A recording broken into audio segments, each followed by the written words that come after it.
what does the selection process for stories look like at the different steps? Column, podcast, Amazon series. Having read so many stories over the years, how quickly can you tell if a story is worth publishing?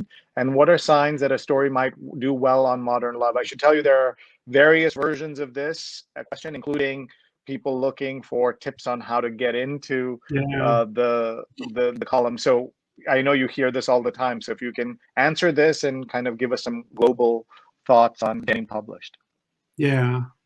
I mean, I look for what I look for, is obviously is like represented in the column. So just people who read the column will know the range of the stories that are published and that appeal to me and appeal to the woman I work with, Mia Lee, who reads in the inbox as much as I do and recommends things.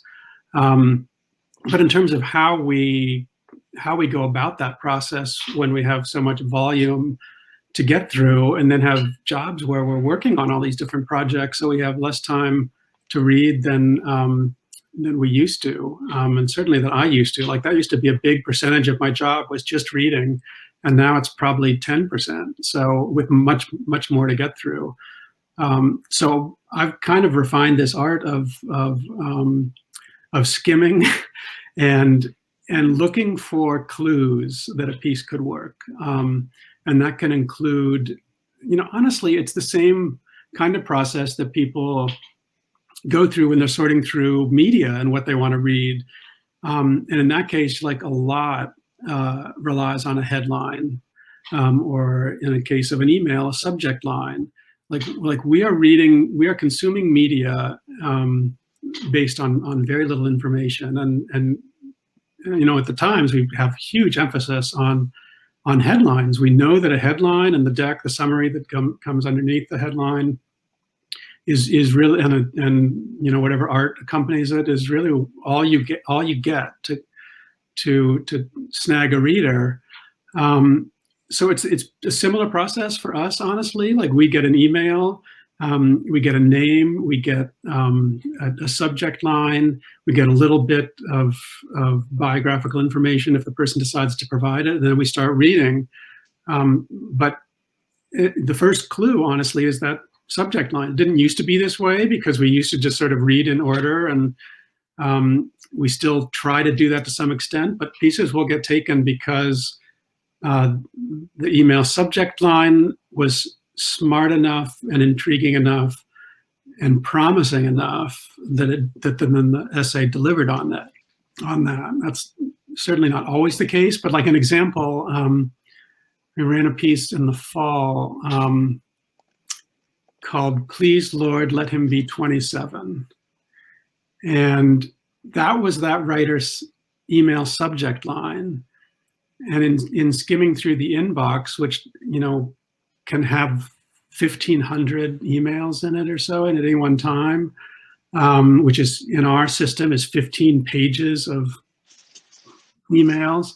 Like that there it is. That popped up. My eyes caught it. And I knew this piece was going to work. It doesn't always work this way, but I was like, that's a headline that's smart. I just sensed it was about an older woman who wanted to be with a younger man. There was something smart about it, and the piece completely delivered on that. She was in her 30s. He was 24.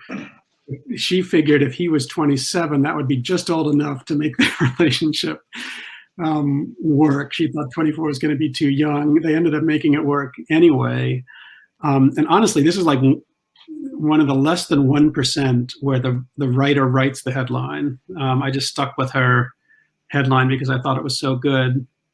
But that's honestly some of the process. Then I'll open up the essay and I'll start to read. If I'm compelled by it, I will read all the way through. And if the ending works, or if I can find a way to make the ending work, I'll begin to investigate it, and then take it on.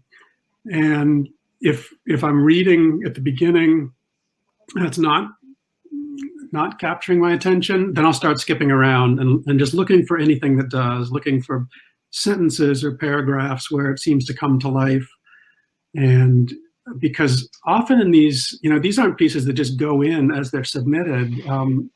If there's potential in a piece, I really think it's valuable. I'll spend a lot of time with the writer turning it into a piece that can work.